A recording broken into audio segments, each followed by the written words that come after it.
evening and welcome to Friday Night Live, the spring and summer edition on this April 16th, 2011 on our flagship ESPN 1700 The Champ on the Iowa Sports Connection radio network. We're also broadcasting on television on WHO, TV 13.2, Mediacom channels 113, 246, and online at iowasportsconnection.com and Ustream.tv. We're also on Facebook and Twitter.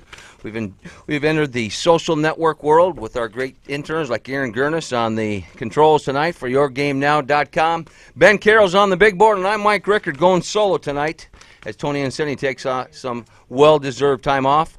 We're in our Hy-Vee High School headquarters, proudly supporting the student-athletes, coaches, officials, and teachers of Iowa's high schools. Hy-Vee making lives easier, healthier, and happier. And, of course, our great Hy-Vee High School partners, Gillette, the best a man can get. Land O'Lakes, trust in the name. Wheaties, Breakfast of Champions, Nestle's, and Coca-Cola, all partners of the Hy-Vee High School headquarters. And, of course, Casey's General Stores. Pick up a copy of our magazine, now at over 451 Casey's across the great state of Iowa. New edition out on the stands as we wind down the basketball season is the Iowa Valley Conference. Iowa natives thrive in the Missouri Valley Conference. Got Greg McDermott on the front cover, Greg Lansing, and Seth Van Diest, Jordan Prenti, Doug McDermott, and Kerwin Dunham, just a few of the 17 youngsters from the great state of Iowa playing in the Missouri Valley Conference. Of course, I'm from Sioux City, as everybody's well aware of, and they listened to us the last 13 years. I couldn't do a show by myself, Curtis, because I was concerned, kind of like these air traffic controllers, if I went solo, I might fall asleep at the wheel tonight, so I thought I'd bring you into the conversation. How are you? I'm doing great. I don't know. Do you actually sleep? I'm not sure. You're always running 100 miles an hour. Well, from time to time. This is Curtis Anderson, of course, our great affiliate 620 KMNS and your sports show. Kind of wanted to catch up with you. Thought maybe I'd get a couple of trackside reports tonight from the Sioux City Relays. I guess that's not happening anywhere across the state of Iowa tonight. You know what? I'm looking outside right now. It's dreary. It's cold. It feels like it's late October, and we're going to play some high school football playoffs around the corner. And poor Sioux City Relays. I swear, every year there is something. And this year, okay, so far we've had windy, cold, rain, heavy rain, big fat rain, snow, and we could see some more of that into tomorrow, too. It's such a great event, too. Did they make any attempt up there at, of course, it's on the campus of Morningside College and Olson Stadium. Did they make any attempt to get them started this morning, or it would have been futile? Well, they're feudal type people, and you know what? They did get some. I believe they had the high jump for college done. They had a couple preliminary, and then I mean, my goodness, it was just nasty today. So they postponed that. They do a lot of middle school stuff. You know, it's just fun for the kids. They canceled all that. They pushed all the college stuff. They're not going to have preliminary sprints. They're just going to go straight sprints, straight finals tomorrow, and I guess hope for the best. But, yeah, they started. They tried their darndest, and they had just a couple events that they completed before they decided when the rain's coming from ground to up, I think they decided it's probably time to stop. Well, unfortunately, Curtis, you know, the Sioux City Relays is one of those great events in that pocket of the state, and we've got all kinds of these that are located across the state of Iowa that provide the qualifying opportunity for kids to get down to Drake. And weather like this doesn't allow them to get their time submitted, and I've seen many instances where kids that you know would certainly place or definitely make the finals, not even able to run in the Drake Relays because they didn't get a qualifying time in that current year, and that's what happens when events like the Sioux City Relays get canceled. Well, yeah, exactly, and that's I remember that. I don't know if it must have been 2 years ago when I talked to a lot of the track athletes going, they were kind of getting panicky on it, looking for events, because I think 2 years ago our spring was pretty gruesome, and they needed to qualify, and they had so many events postponed because of, well, you know, Midwest, say, Iowa weather, and it's tough on them because they really put a lot of pride on trying to make it down to state.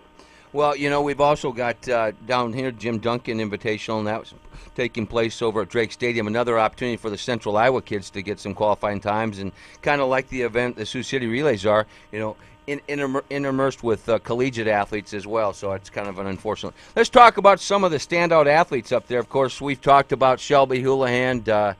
She's tops in 4A with the best times in the 800, 1500, and 3,000 meter runs.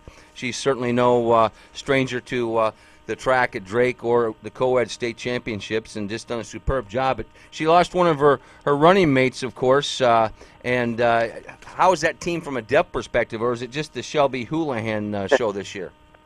It is not going to be just the Shelby Houlihan show this year because, and I wish I had my notes around. I always carry them because, my brain goes away. But there is a good relay that will post some monster numbers that comes out of East. Of course, she is the big anchor that comes to it.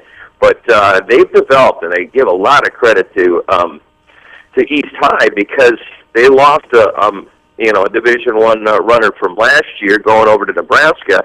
Now it's Shelby. She's going to go to Arizona State, but it looks like there's a couple. I don't know if they're as quality, but they're pretty darn good to follow in the footsteps over at East High. Well, they lost Ellen Doherty over to Nebraska, and she was a phenom in her own right. Was always one of the contenders for the 400 and the 400 intermediate, and she also had some nice times in the 800 meters as well. Yeah, exactly. And we got a chance to interview her a number of times. We did get on the local sports show here. We did have Houlihan on last week talking about, of course, indoor state championships and what she's getting ready to do, but. Boy, she has a heck of a future in hand. It was really funny because she's going to Arizona State. She couldn't answer this. Can you answer it, being a sports guru? Do they have indoor track down south? I would think that because of the incredible heat that they would. Is that a fact or not? I don't know. She couldn't answer it. It's funny because she goes, I don't know.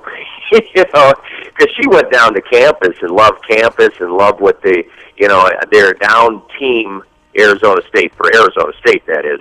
And she thought, well, she could be a big part of regrouping that program. I said, well, now you do so well in the indoor. She goes, she gets bored on the indoor, by the way, because it's too quick a lapse.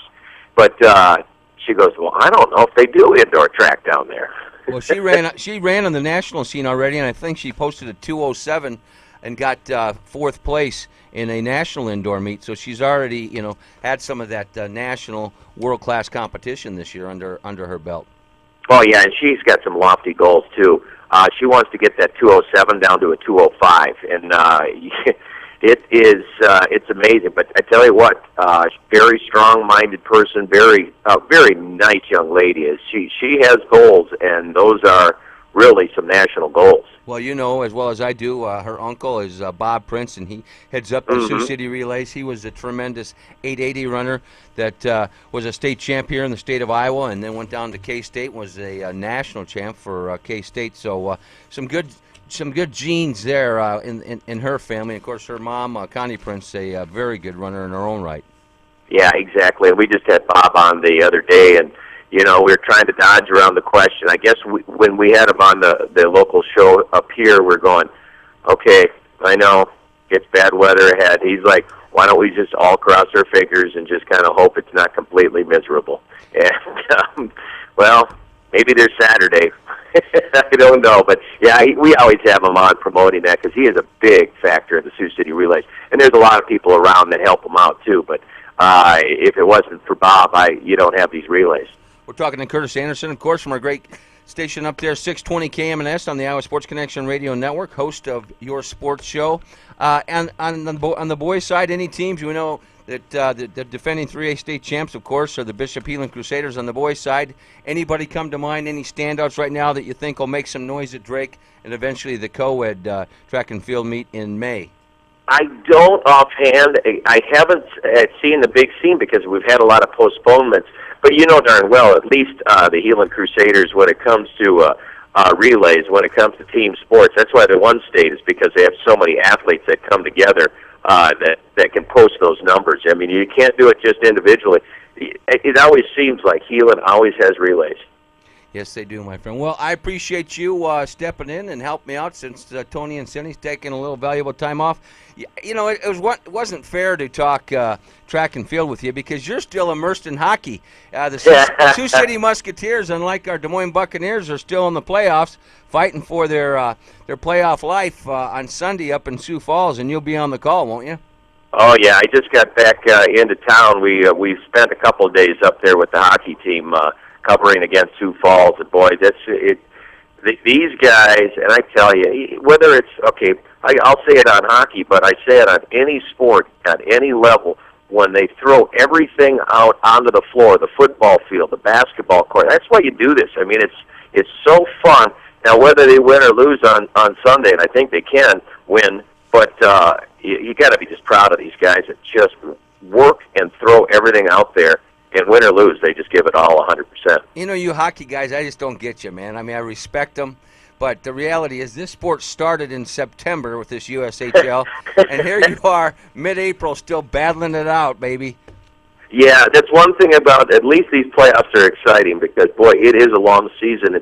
For USHL, it is not as many games as the NHL, but it's a longer season because they try to bridge them on weekends, you know, because they got young kids involved in this. But, yeah, it's a long season, baby, and then turn around tryout camp, and then we get right back at it. I guess we have to like the darn sport a little bit. Curtis, looking forward to coming up and getting the sticks out with you. We'll go over there to Two Rivers. Thanks for taking time to join us on Friday Night Live.